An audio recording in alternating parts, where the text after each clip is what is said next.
We're getting a divorce. Your body is of no use to me anymore. My husband suddenly brought up a divorce, looking down on me for not being able to have children. He never thinks of blaming himself, always placing all the responsibilities on me. Moreover, it seems he's been bringing women to our house and having fun. I wonder why I married such a man like him. I understand. Let's just divorce then. To break away from the painful past, I embarked on a journey to Mexico. I'm determined to become happy, make him regret for sure. My name is Samantha, and I am 31 years old. I am a housewife in the first year of marriage. Although I'm a housewife, my hobby of handcrafting has led me to sell accessories. It's an online shop, so the earrings aren't much, but being able to do something I enjoy isn't bad. My husband is 38 years old, 7 years my senior. We met at a wedding party 3 years ago and managed to make it this long. My husband is handsome, but not pretentious, and his smile is wonderful, making him liked by everyone. He chose me. I couldn't contain my excitement and was head over heels for him. I was looking forward to building an ideal family with him, overflowing with dreams and hopes at the beginning of our marriage. Yet, in just the first year, misfortune began to overshadow our marital life. We have been eager to have children from the time we were dating, and after getting married, we tried hard, including checking basal body temperature and having my husband take supplements. But reality was not so simple. It seems this month is a no-go too. I become nervous every month when the time comes to check for signs. In the first 3 months, he would kindly say, "All right, let's not get too down about this. It'll come to us eventually, right?" But recently, he has grown tired of my anxious demeanor and no longer asks about my period like he used to at the beginning of our marriage. I was already ready to welcome a child, but now we hardly engage in activities that could lead to pregnancy. What's more, he started to throw thoughtless comments like, "Isn't this your fault?" It's not necessarily my fault. Though I think so, I haven't actually checked, so I can't deny it completely, and with a mindset of action over worry, I decided to undergo fertility treatments. I went to the hospital on weekdays, and on Sundays I participated in my favorite handcraft sales. Doing what I love allows me to escape from reality's frustrations. Not long after starting fertility treatments, my doctor said, "Your husband needs to be tested too." When I asked him, his response was unexpected. "What? Me?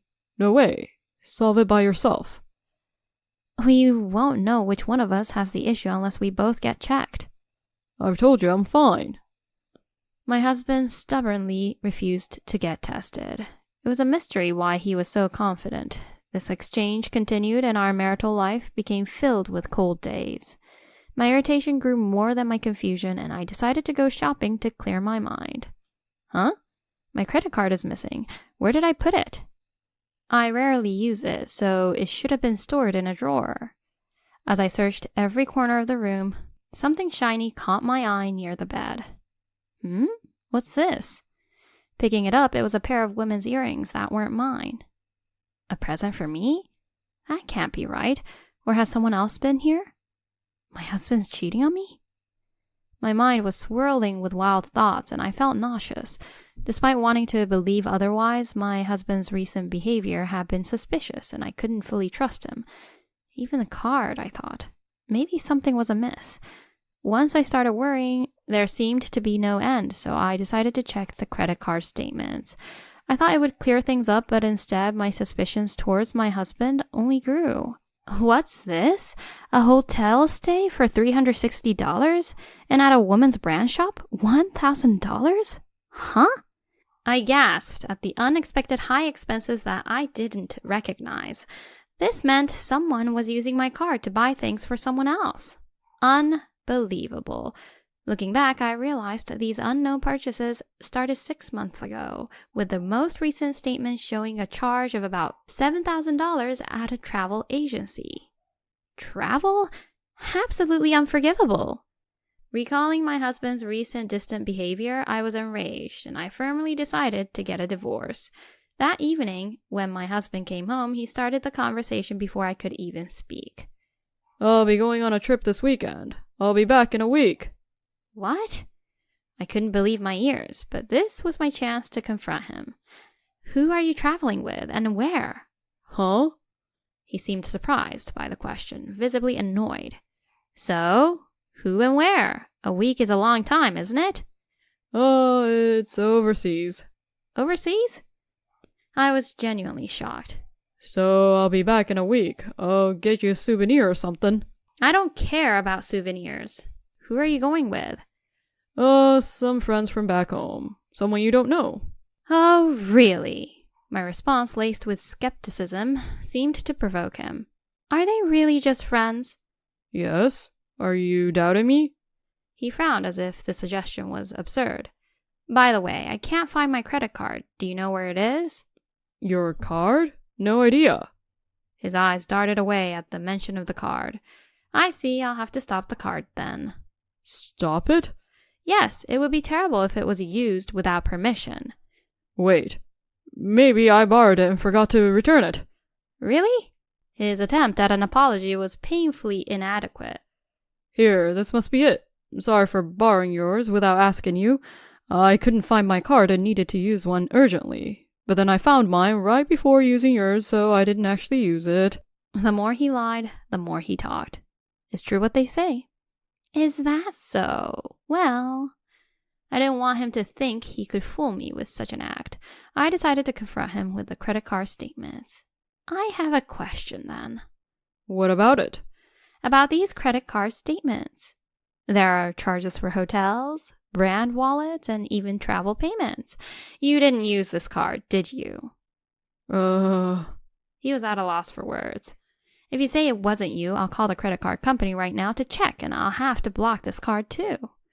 Oh, wait a minute. I remember now, it was me. I used it. I forgot. You forgot? Yeah. No, the hotel was when I went drinking with a colleague from work, and we couldn't get home because of a sudden rain. I, being drunk and generous, paid for the hotel. Really? His excuses were becoming impressively ridiculous. No, really. The charge at the woman's brand shop was for a wallet I bought, intending to give you as a present. But I lost it. Sorry. Now that's strange. Why would you buy a present for me with a card that's in my name? Well, I couldn't find my card at the time, but I intended to pay you back later.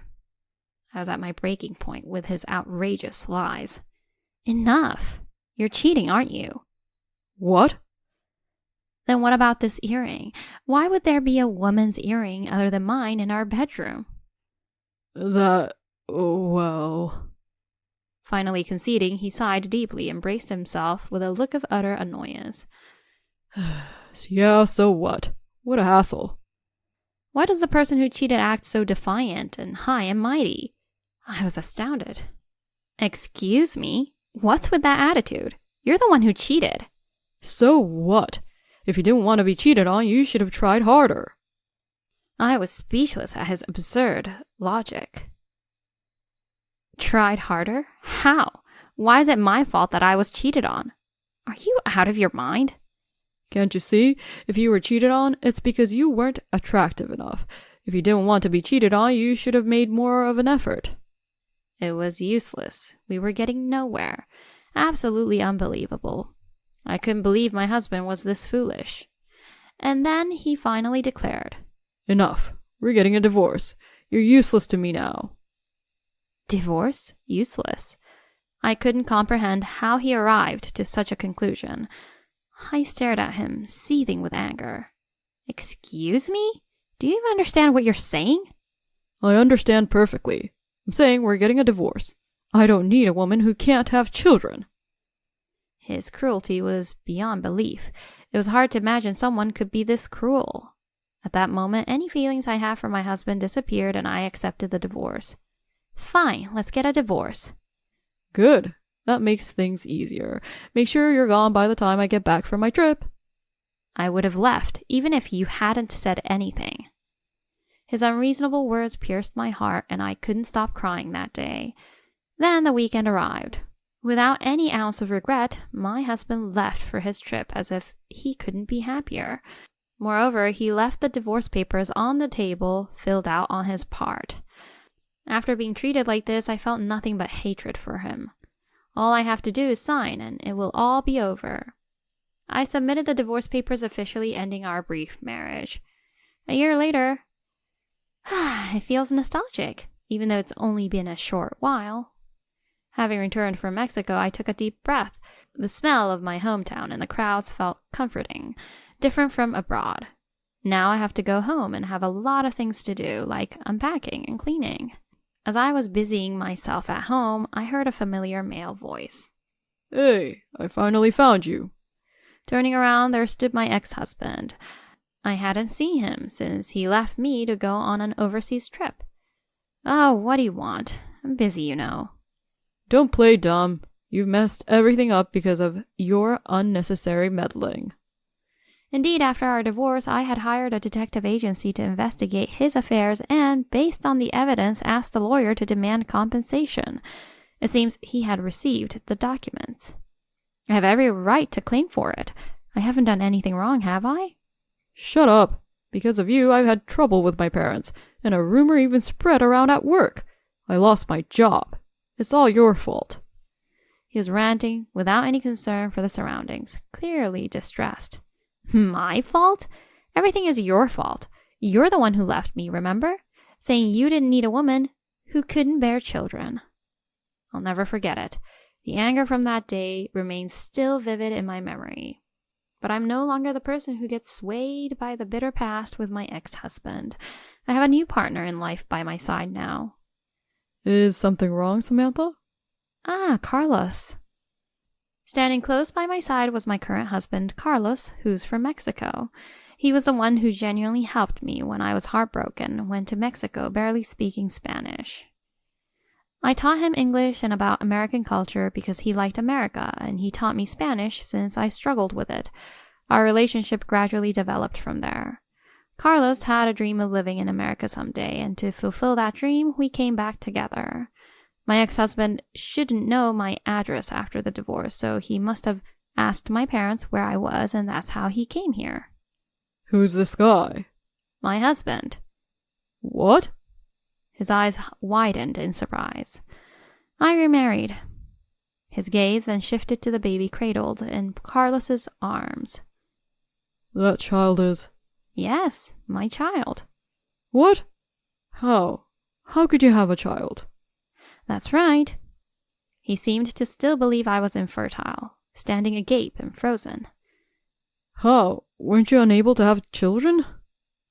That's what you thought on your own, didn't you?